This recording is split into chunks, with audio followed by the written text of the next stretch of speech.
ஏறத்தாழ 135க்கும் மேற்பட்டிருக்கின்ற மாணவ செல்வங்கள் இன்டர்நேஷனல் லெவலில் பதக்கம் வென்றது. ஏறத்தாழ 1350 மாணவர்கள் தேசிய அளவில் நேஷனல் லெவலில் பதக்கம் வென்றது. ஏறத்தாழ 4293 நமது பிள்ளைகள் அந்தந்த மாவட்ட அளவில் பதக்கம் வென்றது. ஏறத்தாழ 5788 மாணவ செல்வங்கள் இன்றைக்கு சாதனையாளராக இந்த நேரு அரங்கத்தில் நிறைவேறுகிறது என்று சொன்னால் அந்த ஆக்கத்தையும் ஊக்கத்தையும் வழங்கிய நம்முடைய மாண்பு துணை முதலமைச்சர் அவர்களை நாம் அனைவரும் சார்பாக நான் வருக வருக வருக என்று வரவேற்பதை மகிழ்ச்சி அடைகிறேன். எதற்காக அந்த ஆக்கம் ஊக்கம் என்று சொன்னால் மாண்பு தமிழ்நாட்டு முதலமைச்சர் அடிக்கடி சொல்லுவதுதான் இந்த விளையாட்டுத்துறை என்று வரும்பொழுது தனக்கான ஒரு இலக்கை நிர்ணயித்துக் கொண்டு தமிழ்நாட்டை ஒட்டுமொத்த உலகமும் இன்றைக்கு பார்க்கின்ற அளவிற்கு ஏன் ஒன்றியமே இன்றைக்கு ஒட்டுமொத்தமாக இந்த தமிழ்நாட்டை உற்று நோக்கின்ற அளவுக்கு இந்த தமிழ்நாட்டை விளையாட்டுத்துறையில் மாற்றி காட்டிய யார் என்று சொன்னால் நம்முடைய மாண்பு துணை முதலமைச்சர் வேறு உதயநிதி ஸ்டாலின் அவர்கள் தான். ஆக அந்த ஆக்கமும் ஊக்கம் தான் இன்றைக்கு இவ்வளவு பெரிய சாதனையாளர்கள் இன்றைக்கு உருவாக்கி தந்திருக்கிறது என்பதை நாங்கள் பெருமையோடு நாங்கள் எடுத்து சொல்வோம். ஆக அந்த வகையில் தான் நீங்களே ஒரு நினைச்சு பாருங்க. 2021 நம்முடைய திராவிட மாடல் அரசாங்கம் அமைந்ததில் இருந்து அவர் எடுத்துக்கிட்ட முயற்சி தான் பாருங்க.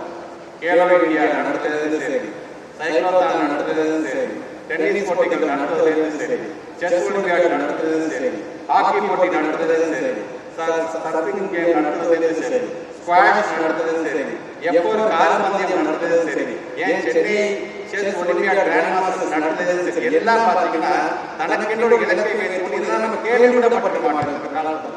ஆனா இதுக்கு அவ்வளோ ஃபோக்கஸ் கொடுக்குறாங்க. எங்களுடைய பிள்ளைங்க படிப்புல உயர்ந்தெடுத்து வருவாங்க. ஆனா அவங்க தனி திறமை வளர்த்தெடுக்க வேண்டியது என்னுடைய கடமை என்று பணியாற்றி கொண்டிருப்பதுதான் நம்முடைய மாண்பு துணை முதலமைச்சர் நம்ம மறந்துக்க கூடாது. சரி, அதை மட்டும் தான் செய்யறாரா? நீ அடுத்த நாட்டுக்கு போறியா, இல்ல அடுத்த நீ ஸ்டேட்டுக்கு போறியா, நான் போறதுக்கான பயணம் சொன்னாங்க, எனக்கு போயிட்டு ஜெயிச்சுக்குவான். சரி, போயிட்டியா, ஜெயிச்சியா, சாதனை படிச்சியா, அதற்கான ஊக்கத்தொகையை நான் அறிகிறேன். சரி, ஊக்கத்தொகை மட்டும் தான் நான் தரேன்னா அரசாங்க உத்தியோகத்துல அவங்க 3% இடஒதுக்கீடு அரசு உதவியாக மாற்றி காட்டுகிறார். ஆக ஒரு நிகழ்வை தொடங்கிட்டாருன்னா அந்த ஃபாலோ எங்க போய் நிற்குது பாருங்க. அது கையை பிடிச்சி அடுத்த உத்தியோகத்தில் உட்கார ஊக்கத்தை வழங்கி கொண்டுதான் நம்முடைய மாண்பு துணை முதலமைச்சர் அவர்கள். அதனால என்னுடைய பள்ளிக்கூடத்தில் நம்ம நிறைய கிராஸ் ரேஷியோ பத்தி நம்ம பேசுறோம். இன்னைக்கு தமிழ்நாடு 50% தாண்டி வருகிறது சொன்னா அதுக்கு அடித்தளம் நம்முடைய பள்ளிக்கூடத்துறை. நாங்க போறீங்க ஸ்ட்ராங் ஃபவுண்டேஷன்ல அது கிராஸ் ரேஷியோ அதிகமாக அதை காட்டிக்கிறோம். அதே போல இன்டர்நேஷனல் லெவலிலும் சரி, ஸ்டேட் லெவலிலும் சரி, நேஷனல் லெவலிலும் சாதிக்கிறீர்கள் என்று சொன்னால் எங்களுடைய பள்ளிக்கல்வித்துறை சார்ந்திருக்கின்றன. அது குறிப்பாக பார்த்தீங்கன்னா நம்முடைய ரிபப்ளிக் டே கேம்ஸ் இருந்தாலும் சரி, அல்லது பாரதியார் தின விளையாட்டுகளாக இருந்தாலும் சரி, அல்லது world games, you games classify பண்ணி இதுல ஏறத்தாழ 12.5 கோடி ரூபாய் நிதியை நாங்கள் ஒதுக்கீடு செய்து அந்த மாணவர்களெல்லாம் தயார்படுத்துவதன் காரணமாக இன்றைக்கு இவ்வளவு பெரிய சாதனையாளர்களாக வந்திருக்கிறீங்க. உள்ளபடியே எங்களுக்கு பெருமையாக இருக்கிறது. ஆக தொடர்ந்து உங்களை ஊக்கப்படுத்த வேண்டும். தொடர்ந்து இது போன்ற விளையாட்டுத்துறை நீங்கள் சாதனைப்படுத்த வேண்டும் என்பதை விரும்புகின்றனர் நம்முடைய மாண்பு துணை முதலமைச்சர் அவர்கள். அவருடைய கருத்தை வலுப்படுத்துகின்ற விதமாக அகாடமிக் சாதனை படைப்பாங்க. அது விளையாட்டுத்துறையாக பிள்ளைகள் சாதனை படைப்பார்கள். அது நீங்க வந்து போயிருக்கீங்க. உள்ளபடியே இன்னும் அதிகப்படியாக இன்னைக்கு கூட பார்த்தீங்கன்னா ஒரு 1 வீக் முன்னாடி நீங்க பார்த்துருக்கீங்க. அடுத்த ஏசியா லெவல்ல squash games very first time இந்தியாவில் நடக்கப்பட்டது. அதுக்கு நீங்க அனௌன்ஸ் பண்ணி வச்சிருக்கீங்க. அடுத்த டென்னிஸ் போட்டியும் அனௌன்ஸ் பண்ணீங்க. ஏன் தமிழ்நாட்டுடைய ஒலிம்பிக் என்று சொல்லக்கூடிய முதலமைச்சர் கோப்பைக்கான தேதியை நீங்க அறிவிச்சீங்க.